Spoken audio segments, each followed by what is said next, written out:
Hey guys, Axe here from Games Armory, and one of the first videos I want to do today is of the Type 59. I thought it was a fairly good little video to start with in the World Tank series I want to sort of start doing from time to time.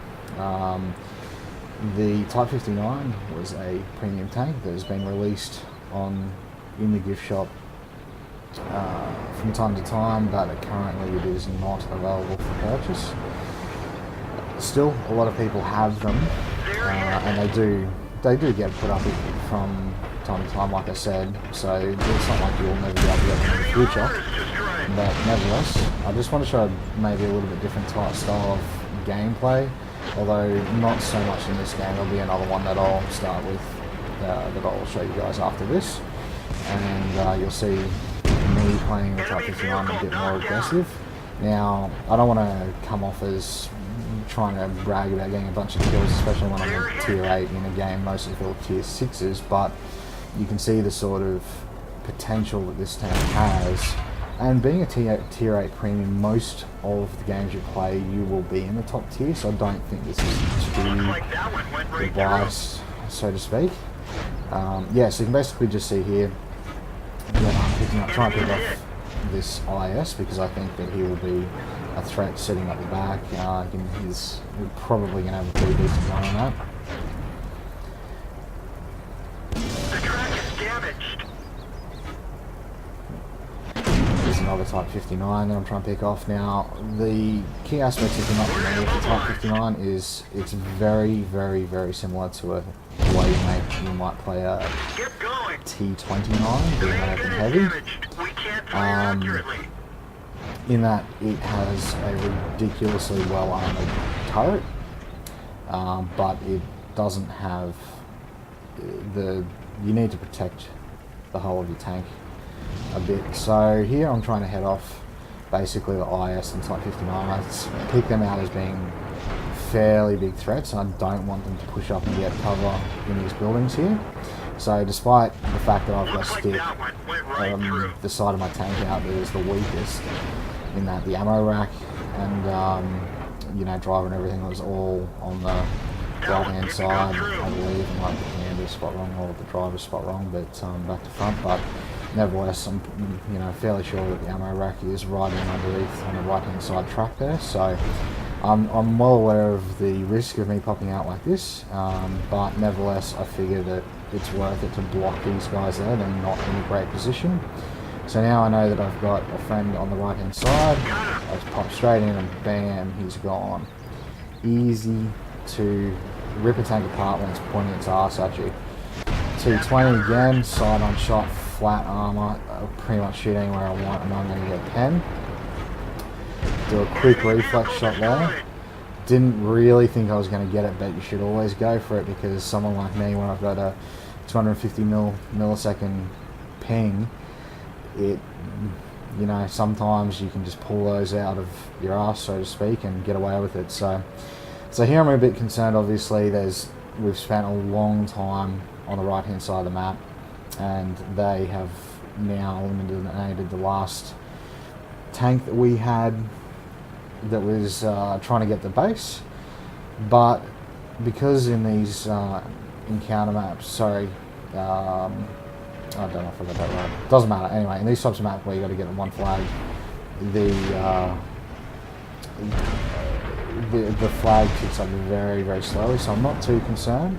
I'm thinking here that I want to quickly get rid of this R-till. I was out in the lead. I knew the other guys were going to get that other tank behind me, so that's why I didn't even flinch. I drove straight past him to get the R-till. That leaves us in a pretty good position now. The Panther 2's just hit one of the guys on cap, so you just saw the bar drop down quite a bit there. On that note, if you're wondering why it's blue instead of red, I've actually got colorblind mode turned on.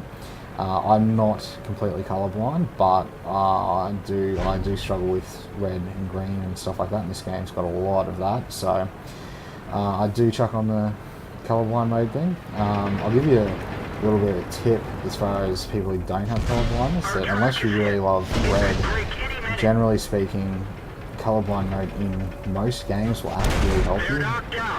It's designed to make it easier, and it makes it easier for people like me to see, but it also makes people with perfect normal vision, makes it easier for them to see as well. So yeah, you may consider that when you're playing games. So anyway, here I'm being super aggressive. I don't care. I wanted to get into that camp, and I wanted to use my presence there as a deterrent, despite the fact that I knew I was going to take a bunch of hits. I want them to not feel like they've dug in. I want them to feel like we're coming in hard, and that may just make them hesitate enough. So right there, I tracked the M18 because I don't like the fact that he's playing peekaboo with me, especially with how little health I have and the fact that I don't have any cover here. And right there, I was kind of disappointed that I didn't get a straight through pen on his front track, but whatever. I'm not going to move. You know, from this position here, it's better that I just try and cover. I know that the other guys are near me,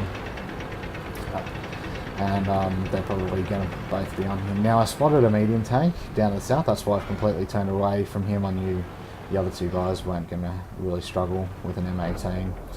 So right here, I'm sure I saw a medium tank floating down to the south further on. I figured he'd come up behind me and get a cheap shot, but as what happens with all great plans, they inevitably don't always turn out the way you expect.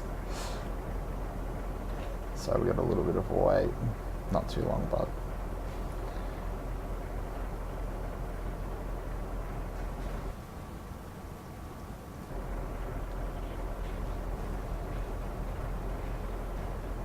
I was fairly confident that either he was going to come up to the flag through this road here or continue hunting Artil.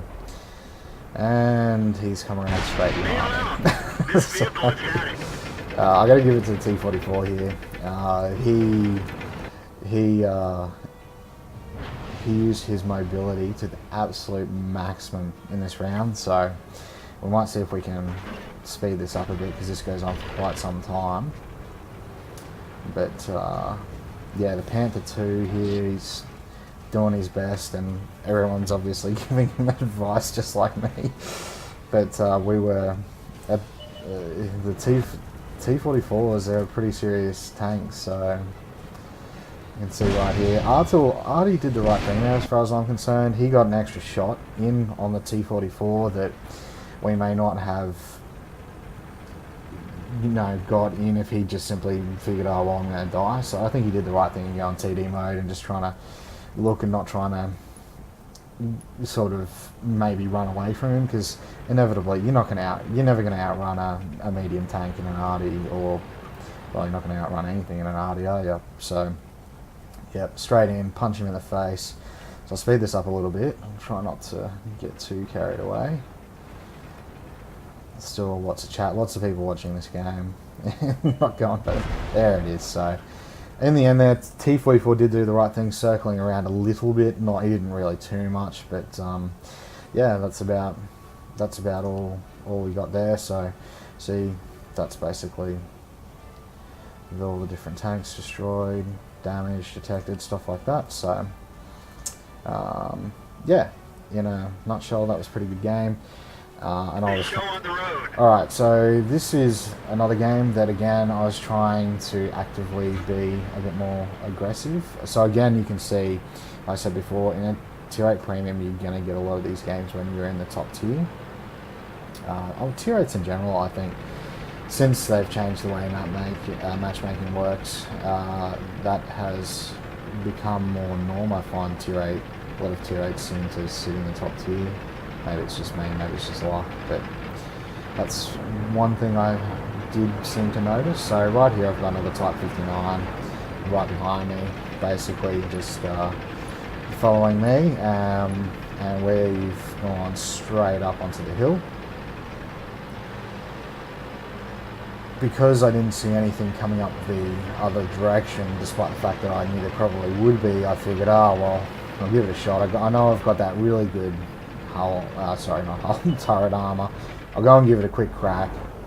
So I see this see this KV5. I was just going to slide down there as he's going straight past and took a quick shot. But I knew there would be a lot of other tanks that would have spotted me right then. I was a little bit concerned about this other Type 59 staying where he is. I knew that despite we can only see, 2 tanks, there would be a bunch of others that could probably see him and hit him from there, and I see him taking shot after shot.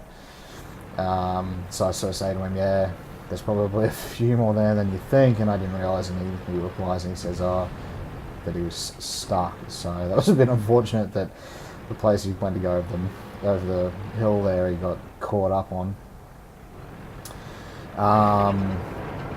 Yeah, so anyway, here I'm just sort of covering this. I know the other types damage, so I want to be the one that if they come around this hill bit, then they're going to be seeing me. I knew the KV5 was on the left there, and I figured, well, there's at least some chance that if there's a KV5 there and then there was some other tank back up on the hill, that I might be able to duck down around here. Then I see the trees fall just as I was about to go on. That's why I slammed on the brakes and backed up, because I saw those trees, and while I'm hold, KV5, KV3, that would not be a fun fight for me if I was to cross that field just then. Probably a little bit ambitious anyway, really. So I see other type engaging, and he's obviously backed up to me. So this is one thing I do try to do. He's obviously trying to mirror me, which is great. We're going to be a really strong team. I see him take a hit. Now right here, I've driven in front of him on purpose. I knew there's 2 tanks there that could take a hit at me. That stuff it is better than we have 2 tanks in the game, and I take a hit, than to have this Type 59 cop another blow and then not be that effective anymore, essentially. If he had taken another hit, he'd be 1 shot away from death, and most other tankers are not going to see him as a massive threat anymore. So at this point here, I know that the other KVs have backed off, so I basically want to drive around here, and I see this wall of Type 59s. I think, okay, well, they're obviously working as a wolf pack. I want to go around there and I want to throw myself in with them to try and level the playing field a bit. At least if they see another type sitting there, they may not feel massively confident about pushing anymore. The other type said, yep, he's going to follow me up there. I'm getting straight in here because I'm seeing tanks dropping everywhere. I see this KV3. I'm thinking, okay, he's backing up. Now that's showing that he's being not so aggressive. He's got 2 types there. I would be doing the same thing, don't get me wrong, but you see a tank backing away, you know that they're a little bit concerned about the position that they're in. So I'm stuffed it. This is, I'm going, I can see 1 type that I can drop pretty quick, I reckon. I get him straight off the bat. The other type that took a shot bounced his shot, so I know that we're both reloading at basically the same time. I'm not too concerned about him. Stuffs up the shot by taking it early. I stuff it up by rushing it. So now we go in, but now we've got the other type. I just see the other type come up. I see this guy's going for the other one because he's damaged and I'm not. He's pointing his ass at me, and I want to get as much damage into him as humanly possible. So here we got, I know he's pretty much stuffed there. Yeah, man, he's easily done. So poor other type, he's copping hits from all over the joint. He's been a bit of a guardian angel for me in this round. So right here I see a tiger. I know he's going to be flat on top. Bullet straight through the hatch on the top, basically. A couple little hit in the ass. It's alright. Now, at this point, I'm feeling like the heavies they've got left are damaged. I know what to expect armor-wise from an IS-6. They have good armor, but I've got good armor too. And the difference between me and him, he's got a hatch that I can parent on the front every shot, every time. So if I know if I face hug this guy, he's doomed. And I think this here, he starts realising that he's stuffed. You can tell a little bit by the language. He just stops his engine there. He knows it's over. Next shot was coming.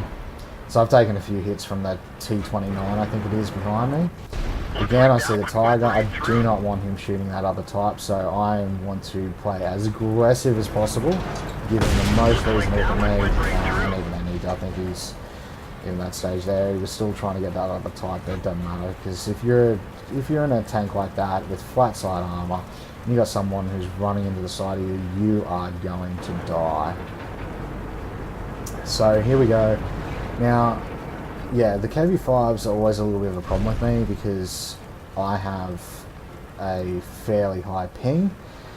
Makes getting a definite shot on the R2D2 a bit harder than I think it would be if I had a lot lower ping if I was in the States.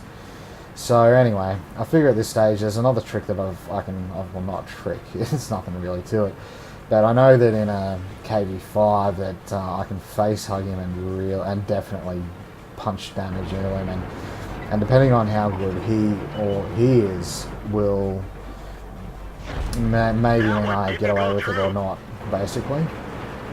So here's the really good armor of the KV5 coming into play. I shoot him more or less in the arse and bounce it straight off.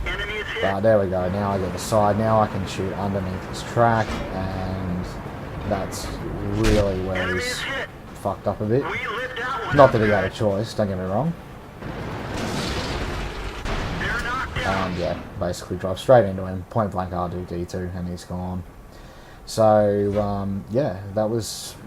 I just wanted to show, like I said, a bit different way of playing the Type 59. Not the different way, but I think some people use it more as a mobile tank and a harassment tank, whereas I try to, not always, but if in the right situation, you can try and be a lot more aggressive. It can be a serious frontline tank, and you can really catch people off guard. I think that you get up in someone's grill on Type 59, you'll be surprised how resilient the tank is. And yeah, I'd definitely recommend it. Now, as far as the premium goes, just before we wrap up, if you know, would I recommend this tank? Absolutely, I love it. I've got I don't have a whole bunch of premiums, but I got obviously a bunch of friends that play this, and they've got a bunch of premiums. And consistently across the board, it's very rare to find someone who has a problem playing a Type 59 tank. They are extremely flexible tank, and when I got mine it was only about $30, so compared to some of the other heavies that are more like the 50 mark, I would pick this over that any day of the week. So anyway guys, I'm not going to go too much in the background of what to pick for the tanks at this stage. I just really wanted to do a first video, World Tanks. This is just me playing some games, stuff like that. Hope you enjoyed it. Obviously let me know in the comments if you'd like to see other things covered, particular tanks, or maybe aspects I didn't cover. I know in some of the future videos I think I'll go into consumables and crew and stuff like that, but for now, if that's not covered and that's something you want to see, let me know in the comments. But as always guys, have fun. See ya.